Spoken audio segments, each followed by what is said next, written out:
Meu pai era morador da cidade de Pompéu, né? Veio para cá, Rapazote, veio à procura de emprego, veio para cá para prestar o serviço militar.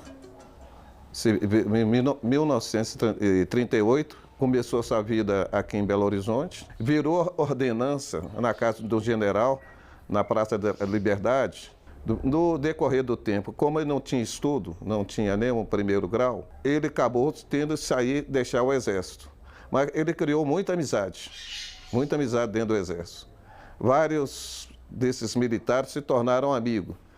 E na época falaram com ele que ele estava deixando o exército, mas eles queriam dar uma segurança melhor para ele. Mandou que ele escolhesse aonde que ele queria trabalhar. Se era no Banco do Brasil, que eles tinham como indicá-lo, ou então no Tribunal Regional Eleitoral.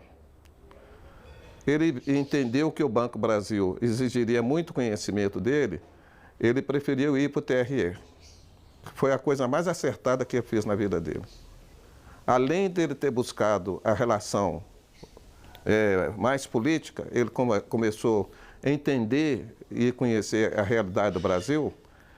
Ele começou também, viu a necessidade dele buscar conhecimento. Nesse período, ele conheceu a minha mãe.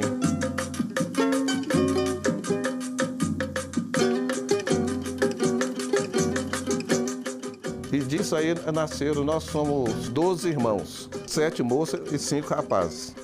A grande preocupação do meu pai, pelo sofrimento que ele teve no início de sua vida, foi ele ser escuro, por ser negro, foi a discriminação que ele sofreu ao longo desse período.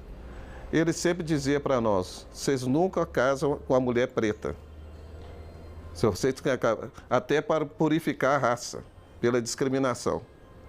Ele recomendava a gente desde criança. E nós tivemos outro entendimento, que nós tínhamos que garantir o nosso direito como negro.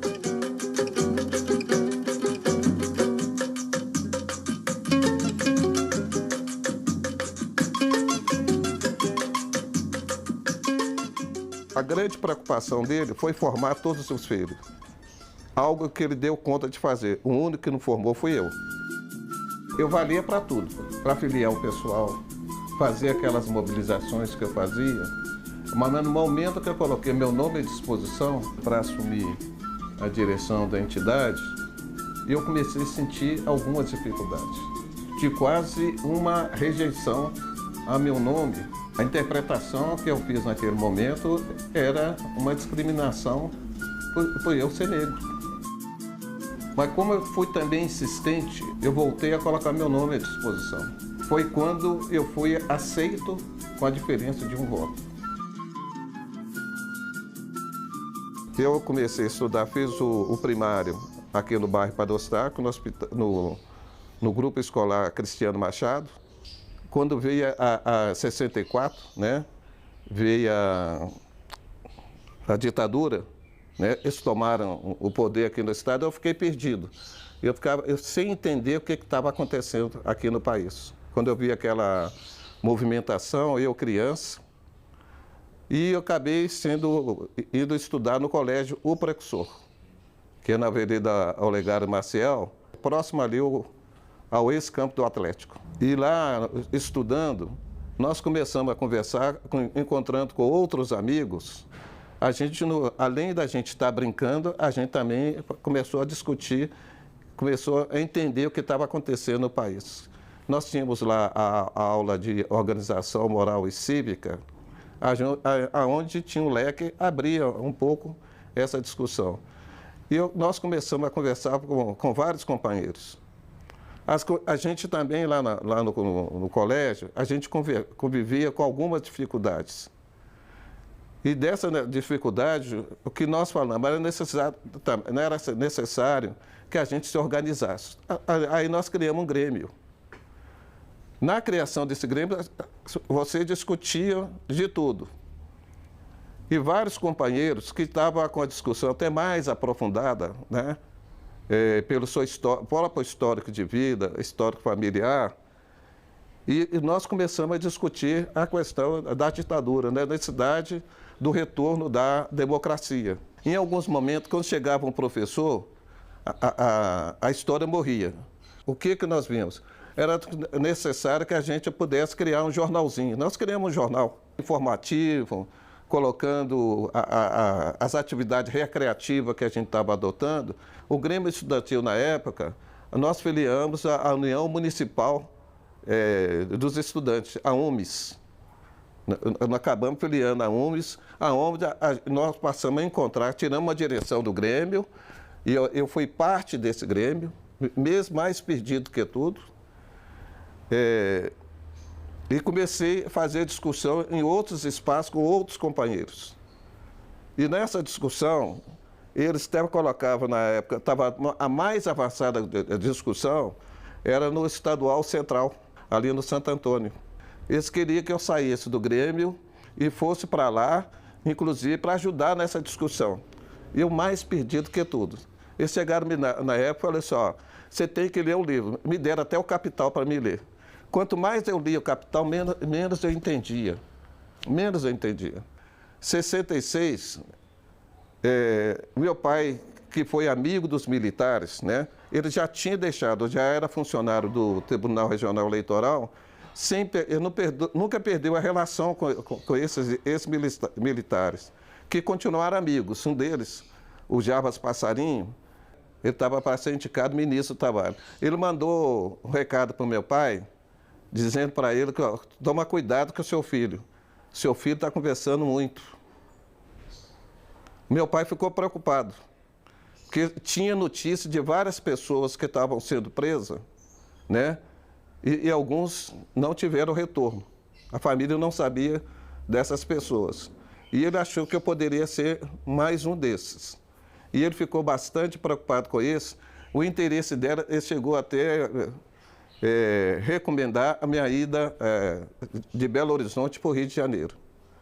E eu fiquei lá 3 meses, no Rio de Janeiro, sem uma estrutura para mim poder estar estudando. Eu cheguei a ser de estar indo lá para o Colégio Dom Pedro II, né? E acabei retornando para cá, porque a idade estava avançando, eu estava completando já quase 17 anos, e eu me inscrevi para prestar o serviço militar.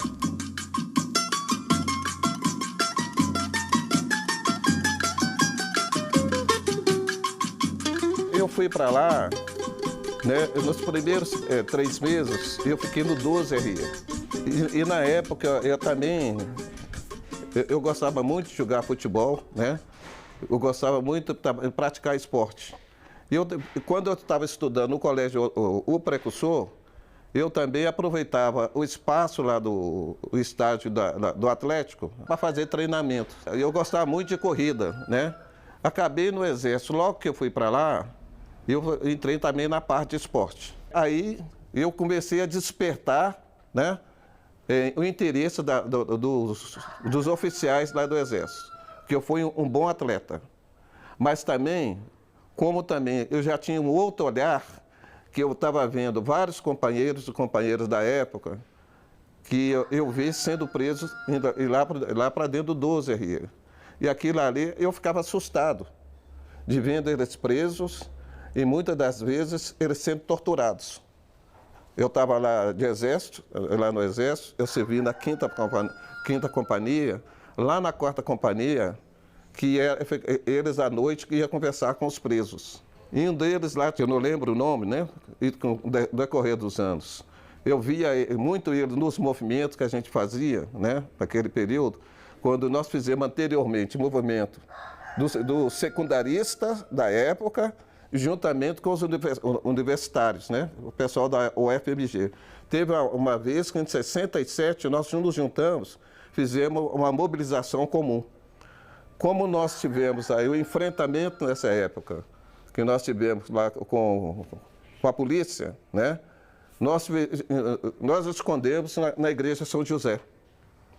Na igreja São José, que não foi o nosso espaço que nós ficamos escondidos. E lá encontrei com vários que eram do movimento secundarista e muitos universitários. E um desses, eu vi ele preso lá no quartel e sendo torturado. E aquilo me assustou. E aquilo me indignava de eu estar naquele espaço e estava alimentando um elemento repressor. E isso eu conversava muito com os companheiros. O que eles fizeram? Me convidaram, ao invés de eu continuar lá no 12RE, né, que era infantaria, me colocaram numa área mais burocrática. Me transferiram para 11SM e eu fui prestar o resto do meu tempo de exército ali. Só saindo de lá para quando eu fui dar baixa do exército. Qual que foi o sentimento que eu tive? Que eles queriam me tirar de um espaço onde eu estava conversando, porque eu poderia estar influenciando outros companheiros. Eu sei que eu saí de lá, eu tinha feito o concurso e depois estava vindo aquele período. Estava tendo a organização que eu estava fazendo naquele momento, do setor pelo Ministério da Saúde, era a campanha da varíola. E aí eu fui convidado por um companheiro que eu estava deixando o exército e falando comigo: Renato, você podia ir para lá que eles estão contratando vários vacinadores para você trabalhar. Eu dei baixa do exército no dia 20 de novembro. No dia 22 eu já estava nesse espaço, já sendo contratado, começando a trabalhar.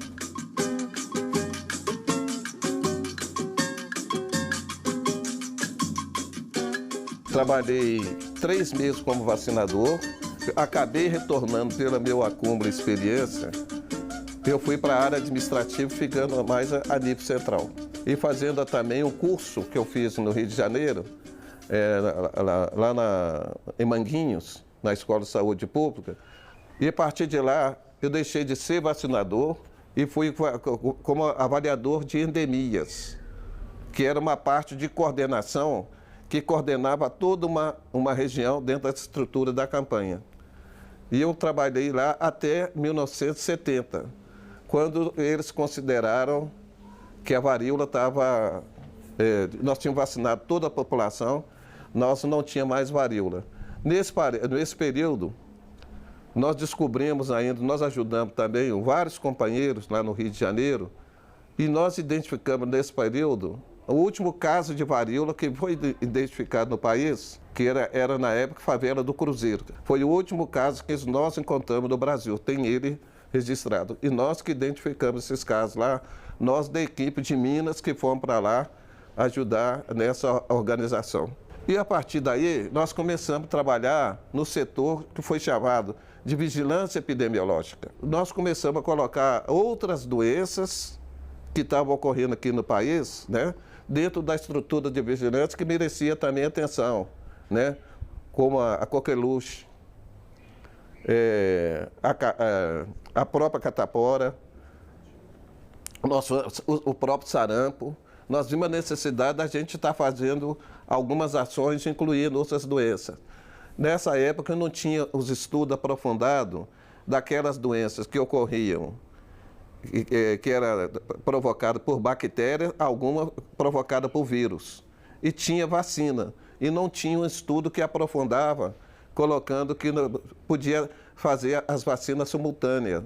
Isso no início dos anos 70. E a gente começou a visitar várias unidades de saúde, mesmo a gente sendo da estrutura federal, que o pessoal da secretaria não tinha técnicos na época, e nós éramos originários de campanha. O nosso treinamento foi todo de organizar uma campanha, saber o momento que você entrava, quando você saía, né? E essa estrutura o Estado não tinha. Aí nós organizamos toda a campanha da meningite aqui no Estado.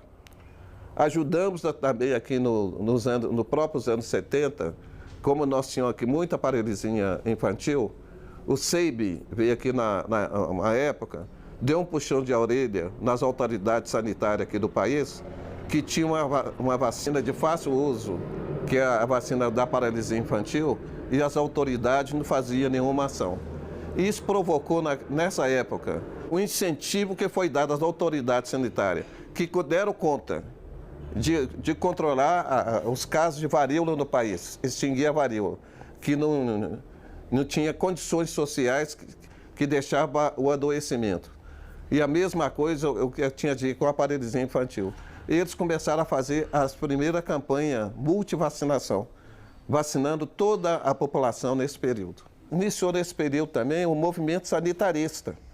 Eu, como um técnico de nível médio, acabei me envolvendo diretamente, estava nesse processo de discussão. A gente viu naquele período a necessidade da gente organizar e criar um outro sistema de saúde. Começar a ter um entendimento que o serviço não poderia estar concentrado, né, ainda no Rio de Janeiro.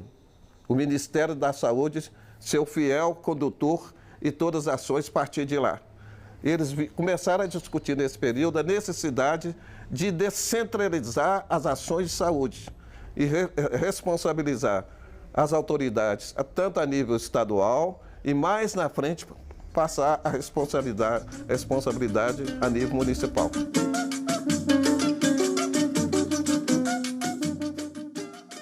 Naquele período que nós estávamos no Ministério, o Ministério da Saúde colocou que ele já tinha cumprido o seu papel, né, de criar uma estrutura e de repassar essa estrutura para o Estado. Isso foi no ano de 75. E aí o Estado não tinha uma estrutura, não tinha ninguém para pôr no nosso lugar, acabou nos convidando. Nós temos 3 companheiros, que era remanescente da campanha da varíola, né? E nós fomos convidados a continuar no Estado. Em 1976, tomamos a decisão, viemos para o Estado, fomos contratados como seletista, trabalhando no Estado, e começamos a trabalhar no Estado. E veio o Tancredo Neves, que virou governador, e ele assumiu e falou assim, a ordem comigo é não gastar. E a notícia que nós tínhamos, que ele ia demitir todos os seletistas que tinha naquele período. O que nós sentimos naquele período? Que era necessário que a gente pudesse conversar entre nós e da gente se organizar para poder fazer esse enfrentamento. Os servidores públicos não tinham direito de organizar como sindicato, ou não tinha liberdade organizativa. E aí nós resolvemos criar uma associação dentro da Secretaria de Saúde. Nós já tínhamos o pessoal mais organizado, que era o pessoal do DR, né? Que eles tinham lá uma associação recreativa dentro do DR. Da mesma forma também, tinham os trabalhadores, né, da educação. Eles tinham também uma agremiação deles que representava os trabalhadores da educação. Luiz Dulce, que foi o primeiro presidente lá em 79, né, 78, 79, e eles principiaram. E nós criamos a nossa associação já nos anos 83, né? Nós vimos lá dentro da necessidade, nós criamos a nossa associação. E com a criação dessa associação, nós vimos que fomos encontrando com outros companheiros que já estavam mais organizados. E a gente começou a conversar da gente criar uma unidade do conjunto do funcionalismo. E aí os setores que estavam desorganizados, eu lembro ainda que eu ajudei a constituir a Secretaria do Trabalho na época, ajudei lá, foi conversar com outros companheiros que viu a gente se organizando e colocando a necessidade organizativa, nós estávamos morrendo de medo.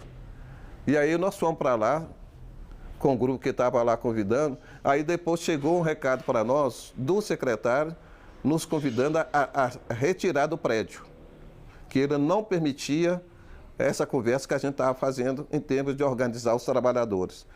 E acabamos ajudando. Isso aí estimulou cada vez, criou a revolta interna dentro da Secretaria do Trabalho, né? Estimulou aqueles que estavam morrendo de medo também da necessidade de se organizarem. E aí nós ajudamos a criar uma associação dentro da Secretaria de Trabalho. E esse despertar, nós começamos a criar em todos os órgãos públicos. Nós fomos criando a associação. Depois, nós vimos a necessidade, dentro desse órgão público, a gente tivesse uma entidade federativa nossa, que pudesse estar representando o conjunto dos servidores públicos do Estado, que nós damos o nome de Coordenação Sindical dos Servidores Públicos do Estado de Minas Gerais, que aí aglutinou todas as entidades, associações que estavam constituídas naquele período. E nós acabamos criando essa organização. Em 83, já como associação, nós já fizemos uma greve na Secretaria de Saúde.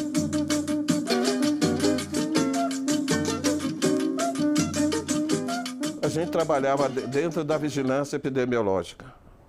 A nossa área acabava tendo contato com todas as unidades de saúde, tanto a nível da capital como a nível do estado, porque a gente começou a visitar todos os municípios aqui do estado, cobrando a notificação compulsória das doenças. E nós ficamos conhecendo todo mundo. Quando nós criamos a associação, e falando com o pessoal, e falando da importância do pessoal filiar na associação. Em menos de 3 meses, nós colocamos lá 700 filiados. Para nós era muito, naquele período. Em menos de 3 meses, uma entidade que estava nascendo, você colocar 700 filiados, no período militar, todo mundo morria de medo, né? Dessa filiação, com medo pelo quadro que nós tínhamos, por ser seletista, poder ser demitido e ter perseguição de chefia, essas coisas, todo mundo morria de medo. Até quando nós fizemos a primeira greve em 83, né, todo mundo ficou assustado, mas todo mundo pagou para ver. O Estado, naquela época, o secretário, ele acabou nos chamando para poder negociar. E acabou fazendo uma boa negociação. Nós tivemos um reajuste naquele período, que nós consideramos que foi um grande avanço, né? De um salário que quase 60% nós conseguimos reajustar os salários de todo mundo. E aquilo ali, a associação ela cresceu. Todo mundo disparou a filiar na associação. Nós fizemos 83, fizemos greve, fizemos outra em 84, fizemos outra greve em 85. Nessa greve de 85, a gente já estava conversando com outros companheiros de outros estados aqui do Brasil, que a gente já vinha discutindo saúde, e a gente começou a discutir, colocando a jornada que a gente vinha trabalhando dentro do setor saúde. Era uma jornada estressante, que levava a adoecimento, era necessário que a gente pensasse um pouco nas condições de trabalho. E aí nós pegamos um movimento que estava vindo a nível federal pela redução de jornada, de 40 para 30 horas, começamos a trabalhar isso. Já estava no governo, o Tancredo Neves não assumiu o governo, né? Quem assumiu foi o Hélio Garcia. Aí nós levamos essa demanda para o nosso secretário, que era o Saraiva Felipe, né? Um jovem secretário que comungava muito com as nossas ideias organizativas naquele período. Ele falava que ele era oriundo lá do movimento universitário, né? E a gente levou a demanda, acabou chegando ao governador na nossa greve, que a gente queria a redução da jornada. E aí nós tivemos aí uma negociação já no Hélio Garcia, que ele falou, eu acho que ele estava até um pouco alegre, né? Ele gostava muito do uísque. O olhar dele despertava muito isso. E quando nós falamos, ele falou assim, olha, eu vou atender os senhores, mas eu não vou deixar nenhuma janela reivindicatória para vir. Eu vou atender vocês da saúde, mas eu vou reduzir a jornada para todo mundo. Ele reduziu a jornada de 40 para 30 horas para todo o serviço público do Estado. Então ele estabeleceu a jornada, que começava no Estado, a partir de 7 horas da manhã, pegando todos os setores, terminando às 13 horas, e outro começando às 13 e indo até às 19 horas. Estabeleceu a jornada de 6 horas. Foi a primeira conquista que nós tivemos, a valorização profissional. Essa é a principal bandeira. Algo que nós estamos perseguindo há anos. Quando nós falamos de servidor público, nós estamos falando de Estado. Nós temos uma responsabilidade na defesa da vida. Eu tenho dito nos diferentes espaços, nós somos os cuidadores da saúde. Quem cuida desses cuidadores? Nós tivemos naquele período os setores federais que vieram para a responsabilidade do Estado, nós tivemos uma resistência por parte dos trabalhadores. Nós começamos a ter conflito de companheiro de trabalho com companheiro de trabalho. Essa mesa aqui é minha. Eu trabalho há tantos anos aqui nessa mesa, ninguém vai me tirar. Nós vimos naquele período a necessidade de a gente promover um encontro, eles chamando os trabalhadores federais e nós do Estado chamando os nossos companheiros da Secretaria de Saúde para a gente conversar. Por mais que a coisa estivesse ali avançando, não poderia ter conflito entre nós. E sim unidade para a gente ter uma condições melhor e criar uma unidade de cobrança. Eles a nível federal cobrando o governo federal e nós a nível do Estado cobrando o governador. Qual que foi o entendimento da época que teve o secretário da Saúde? O médico Edgardo Campos, que era irmão do senador na época, o senador Alfredo Campos. Ele entendeu que eu estava puxando uma mobilização, um movimento para constranger a gerência dele naquele processo de descentralização. E ele falou assim, eu vou demitir o Renato. Eu era o presidente lá da associação, na época, e ele trabalhou pela minha demissão e demitiu do Estado. E aquilo revoltou também os colegas de trabalho. Quem não era afiliado na entidade, filiou na entidade, passou a contribuir para a entidade. Eu fiquei uns 6 meses sem salário. Esses 6 meses sem salário, quem bancou foi os companheiros, me dando cesta básica, pagando a minha conta de água, que eu já estava morando aqui, minha conta de telefone. Eram pagos pelos companheiros. Mas para mim era uma situação constrangedora. Quando depois eu consegui retornar aos quadros do Estado, né? Isso aí me fortaleceu perante meus colegas de trabalho. Porque eu nunca afastei e sempre mantive nessa mobilização e nessa nossa organização. Não fizeram isso de graça. Eles estavam criando ali uma liderança, que eles estavam perdendo o controle. Que eu saí mais fortalecido. A cada momento que eles tentavam quebrar a entidade, mais forte ela se tornava. A cada greve, mesmo eu estando demitido, que a gente encaminhava, ela se tornava maior.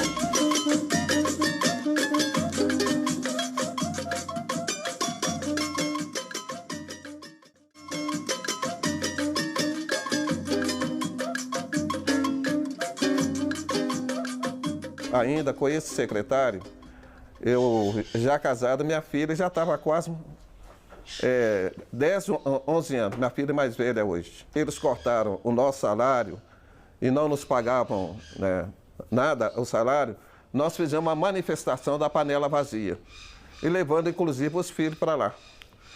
E eu levei a minha filha, né, pequenininha, eu levei ela para lá nos acompanhando, eu e minha companheira, né, que também é servidora pública, ela é funcionária da escola, foi funcionária, hoje aposentada da Escola de Saúde Pública. E eles colocaram para lá a polícia militar para nos retirar de dentro da Secretaria de Saúde. Chegaram com aqueles estudos, né, com aqueles cacetetes tamanho família, né, que nós chamávamos até de amaciante, que eles falavam com a gente, e com a bomba de gás lacrimogêneo, tentando nos tirar da secretaria. E nós resistimos. E colocamos que a gente estava dentro de uma estrutura que não era propriedade daquele governo, era propriedade da população, e nós éramos profissionais de carreira ali. E a gente não ia retirar. Que eles tinham que passar por cima das grávidas e das crianças que ali estavam. A decisão do coronel na época foi de recuar. Mas ele manteve, nós ficamos no primeiro pavimento, e subindo da escadaria da época lá, né, permanecendo servidores com seus filhos lá. E eles ficaram no segundo andar, e em vários momentos eles tentavam nos retirar, forçar a nossa saída. Quanto mais eles tentavam fazer isso, né, nós tínhamos na época, já eram 26 regionais, em apoio a nós da capital, cada regional começou a parar. E eles ficaram assustados com isso. E numa dessas investidas, um sargento da Polícia Militar começou a chutar o pessoal, agrediu o pessoal. E nesse chute que ele deu, acertou minha filha.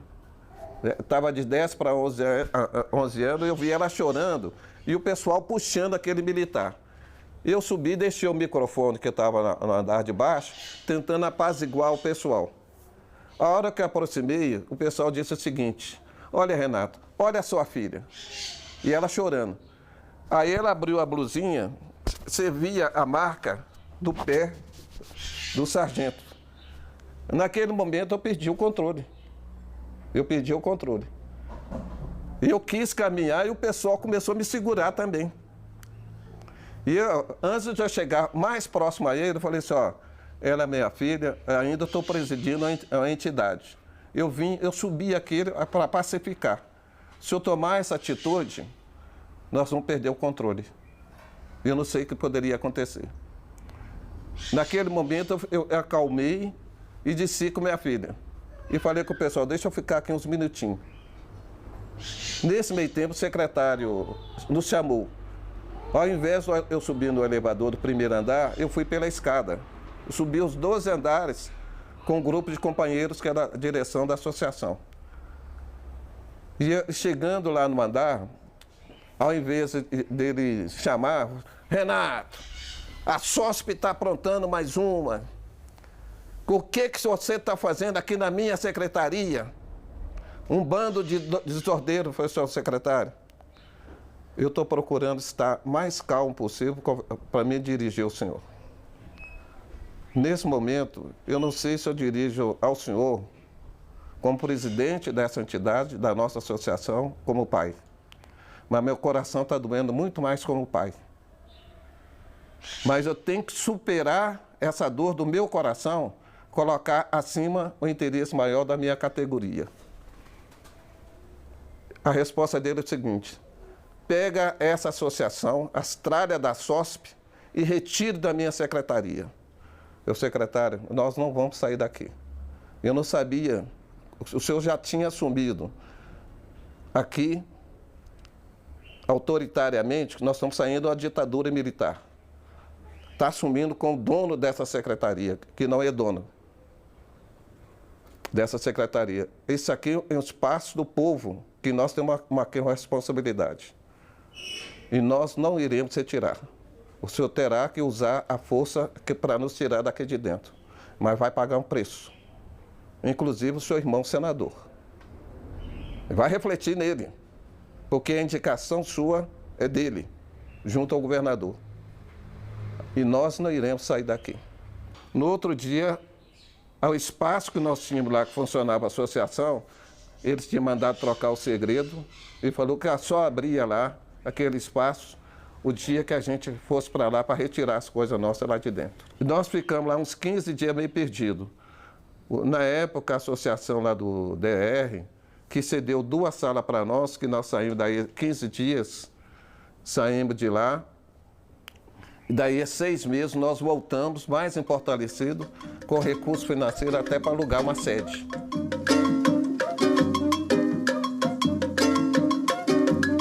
Em 1986, nós participamos da conferência.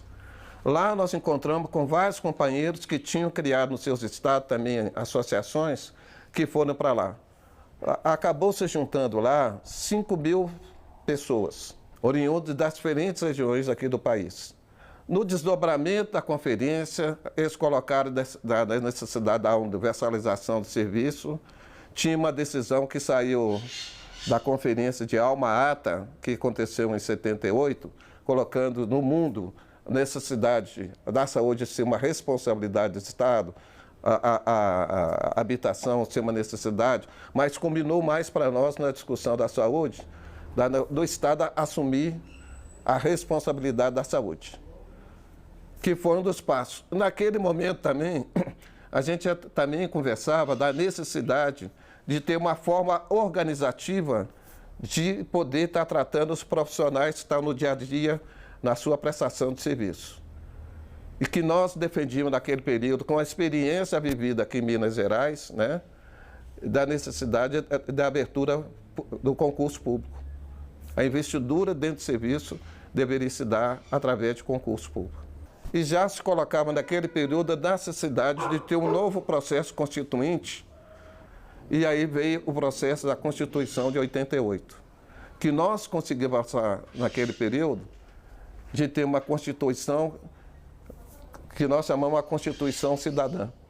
Que nós queríamos naquele período, na verdade, que saiu lá da conferência, era estatizar todo o serviço. Tudo se tornar público, não tem mais privado.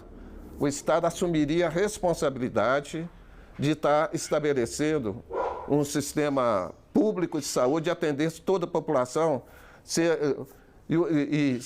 Quem quisesse ia ter seu privadozinho, mas o Estado seria total responsável. No processo constituinte, né, nós colocamos um médico, isso foi oriundo do Rio de Janeiro, o Sérgio Arouca, que ele era deputado federal, ele acabou sendo o porta-voz nosso. E ele conseguiu buscar todas as forças políticas no momento de discutir saúde, numa grande mobilização nacional. O movimento que nós colocamos, né, que virou o artigo 37 da Constituição, colocando que a investidura do serviço do público seria somente através de concurso público, escrevemos na Carta Magna isso, colocando o financiamento deveria ser responsabilidade do Estado, e pela mobilização que nós fizemos naquele período, colocamos que a saúde, o espaço deliberativo tinha que passar pelo povo, pelo cidadão brasileiro. Escrevemos isso na Constituição, porque nós tivemos aí 7 conferências que não tinha participação da sociedade e tivemos uma 8ª conferência que o povo participou. Nós tivemos uma grande dificuldade para entrar nessa conferência, no primeiro momento.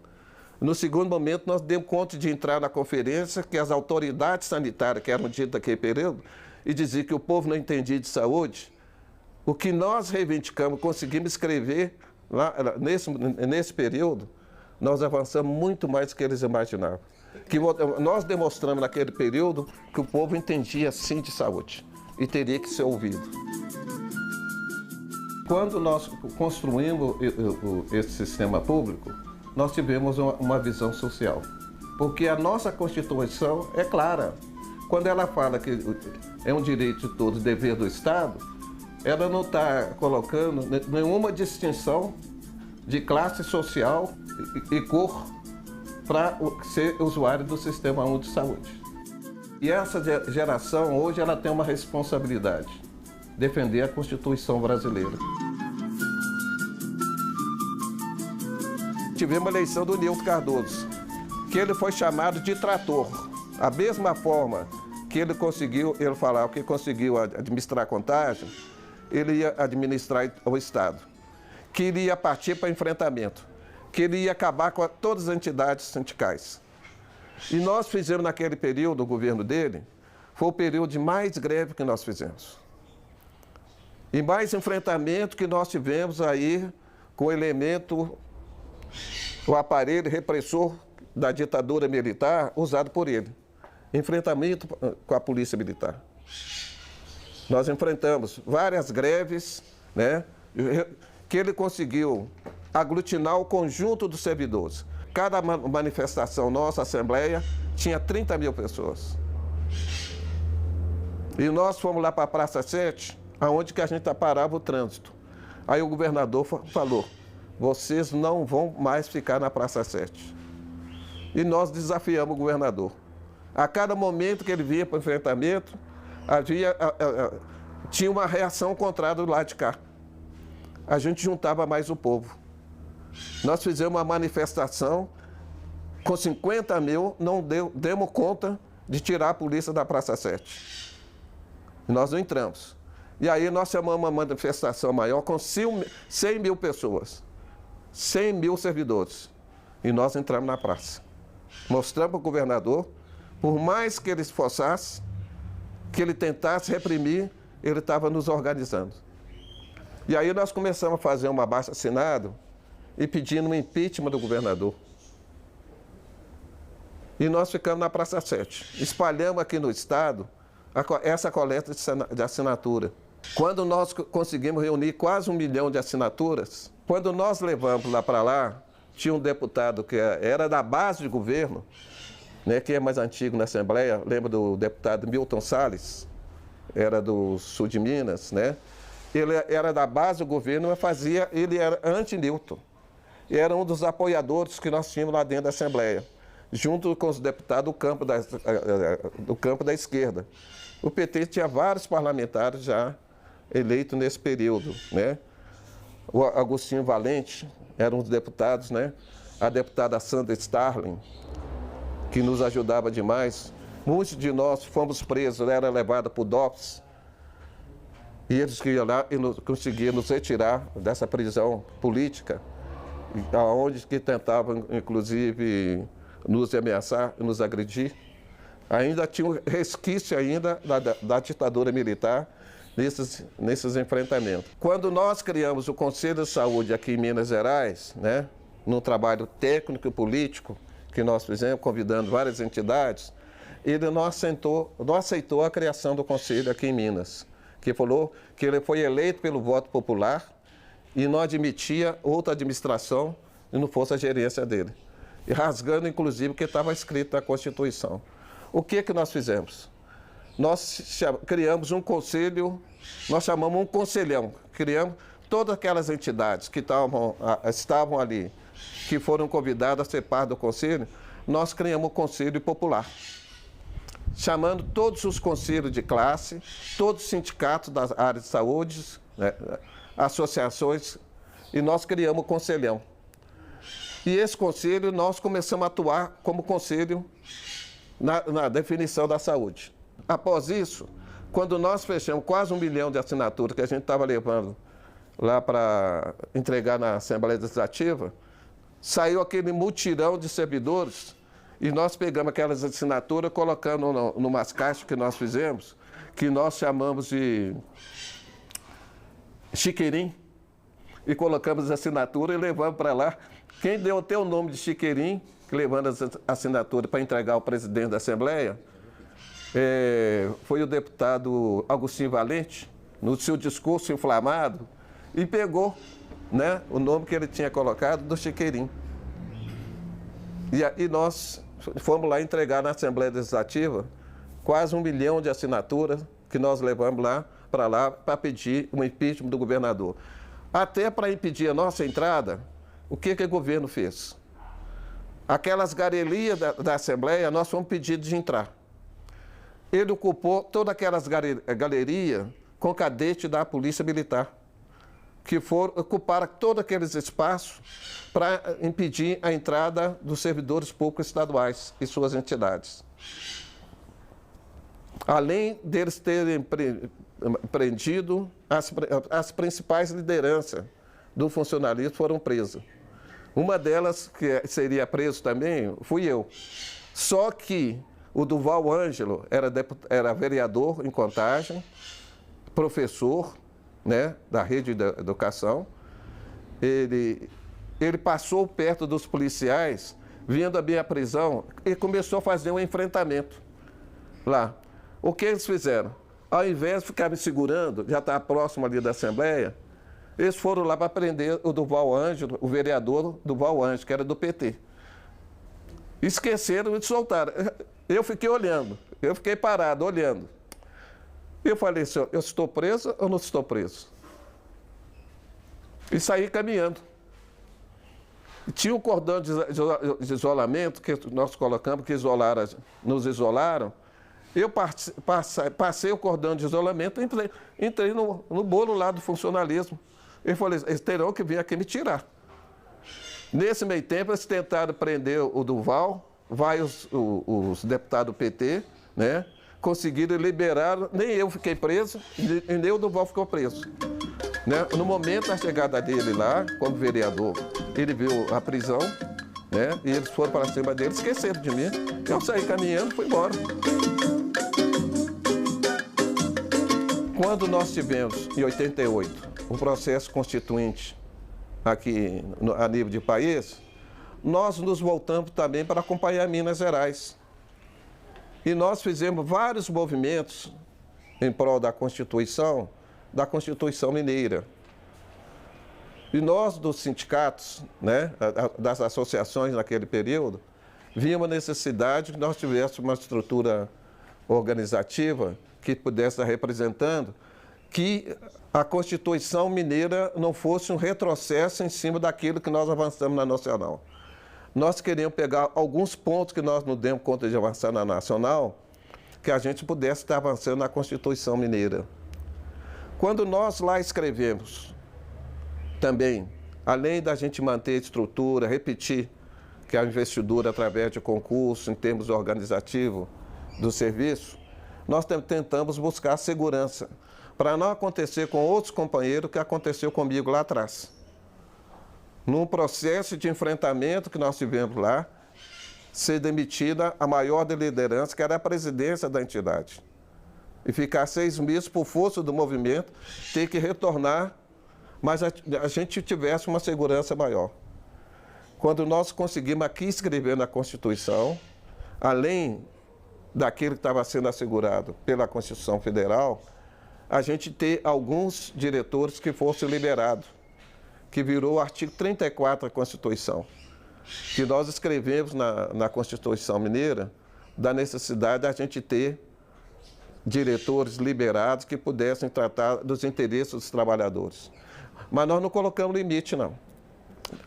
As diretorias teriam essas liberações para poder tratar dos interesses e acompanhar, e além de vários pontos que nós conseguimos reescrever na Constituição.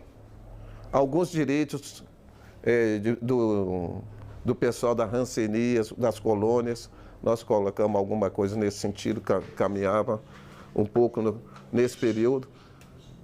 E conseguimos fazer vários movimentos na Praça 7, buscando as assinaturas para as emendas populares que a gente estava levando. Fizemos na Praça 7 um placar da Constituinte, colocando o posicionamento de cada parlamentar, quem estava defendendo o interesse maior da população, assegurando direitos, aqueles que eram da direita estavam defendendo o interesse dos empresários. O sentimento que nós tínhamos, que nós estávamos tendo naquele período, de ter uma proximidade maior da população e a população abraçando o processo de mudança. A partir desse período, nós do Serviço Público tivemos o nosso direito de organizar em sindicatos. Nós pegamos aqueles companheiros advindos de outros estados que a gente vinha fazendo movimento. Nós conhecemos também na conferência de criar a entidade forte, organizada e que a gente não perdesse a interlocução para a gente dar conta de manter os interesses dos trabalhadores e a organização do serviço. O que a gente tem dito? Que a nossa entidade, ela nasceu junto com a democracia, o Sindsaúde. Com o mesmo formato, os companheiros de outros estados também criaram o seu Sindsaúde. São Paulo colocou o Sindsaúde São Paulo, Goiás criou o seu Sindsaúde, o Pará criou, foi criando. Nós demos conta de criar no país 18 Sindsaúde. Mas nós tínhamos uma necessidade maior, em termos organizativos, da gente organizar melhor aqui no Estado. Criar uma estrutura organizativa que nós registramos a nossa entidade como sindicato. Era uma nova experiência que a gente estava tendo, que nós não sabíamos como é que a gente administrava isso. A gente via que era necessário que a gente tivesse o envolvimento de toda a direção. E que a gente ainda entendia que a gente tinha que democratizar mais a nossa entidade. Que nós tivemos um presidente ainda como associação, né?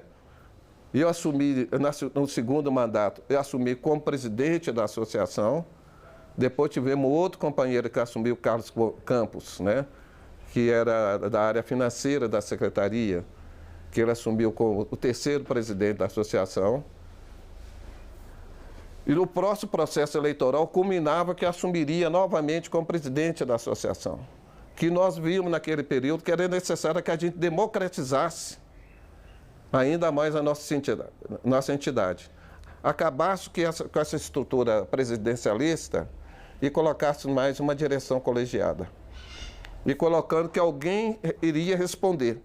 Ao invés de ser um sozinho, que ele teria o poder, o mando, nós colocamos dois companheiros que falariam em nome da entidade. E colocamos duas áreas. Uma área que é administrativa e a área financeira.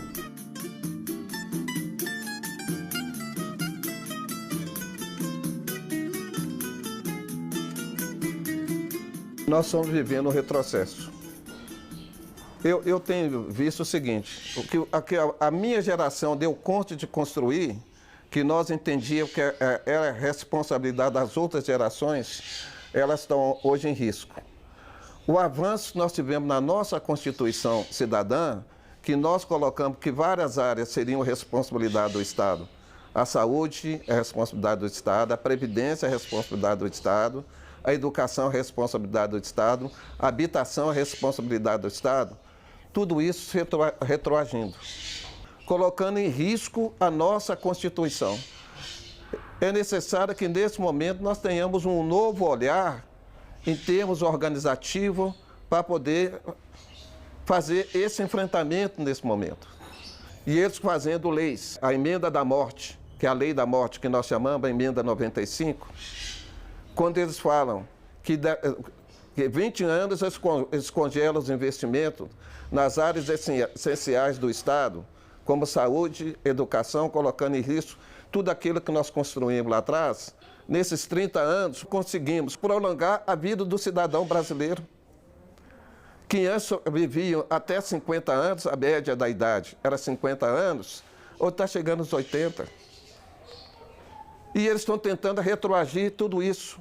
Algumas doenças a gente vendo que está retornando. Nós estamos retornando com sarampo, algo que nós controlamos nos anos 70. O risco do retorno da paralisia infantil, algo que nós sempre tivemos sob controle e sendo uma referência mundial. Nós não podemos permitir que a saúde nesse país ela seja privatizada. E aí nos coloca um desafio. O desafio também em termos organizativos, pelo desmonte das estruturas sindicais que estão aí constituídas e as ONGs de interesse da sociedade que foram constituídas ao longo desses países. E que nós temos que ter um outro olhar que nós tivemos há 33 anos atrás, buscar um diálogo com a população. Que os interesses que nós construímos lá atrás, que davam segurança às futuras gerações, inclusive as que estão hoje sobrevivendo mais, que ela está hoje em risco. É o momento que nós temos que reativar o processo de discussão e retomar, começando a discussão interna entre nossos entes familiares, ampliando essa discussão, a defesa do Estado brasileiro, a defesa da nossa Constituição. Quando a gente vê um governo que ataca o meio ambiente, que nós colocamos em risco a sobrevivência de gerações e da população a nível de país. Quando nós vemos que ataca a educação, que nós colocamos em risco o futuro das gerações e as pesquisas que nós conseguimos avançar e sendo uma referência, tanto a nível nacional como a nível internacional que nós estamos avançando. Quando nós vemos eles atacando um patrimônio que é do Brasil, que é a Petrobras, que foi construída nos anos 50, né? É uma referência mundial e sendo a maior do mundo, né? Com a descoberta do pré-sal, nós colocamos tudo isso em risco, quando nós começamos a entregar patrimônio, que não é de governo, é do povo brasileiro. E os direitos que nós estamos perdendo na saúde, nós estamos colocando em risco a vida, né? não somente aquele patrimônio que nós construímos, o retrocesso que nós podemos advir com isso. E é necessário que nós tenhamos um outro olhar, uma outra reação por parte da população. E que nós temos colocado é resistir, resistir e resistir. Por que você continua fazendo isso? Porque é um compromisso de geração. Porque lá atrás eu era um cidadão jovem, minha mãe ela adoeceu. Meu pai era servidor, ele tinha na época um Instituto de Previdência que era o IPASE, uma carteira estava com ele. Ele tinha viajado, ela passou mal pós-parto. Nós jovens que tivemos sem nenhuma experiência naquela época, temos que prestar o atendimento. E aí eu acabei levando ela para ser atendida na Santa Casa. E lá eu sofri uma grande dificuldade de chegar no atendimento, que eles pediram para mim se tinha a carteira dela. E ela não tinha. Quando ela foi atendida, ela sobreviveu mais 2 dias e acabou morrendo. E naquele momento que eu tive o sentimento, não podia continuar desse formato. Qualquer cidadão tinha que ter um atendimento e ser responsabilidade do Estado. E essa bandeira começou a comprar. É uma realidade que eu venho defendendo ao longo da minha vida. E todas as vezes que eu vejo ela em risco, eu provoco uma reação e continuo reagindo. E vou continuar bastante tempo.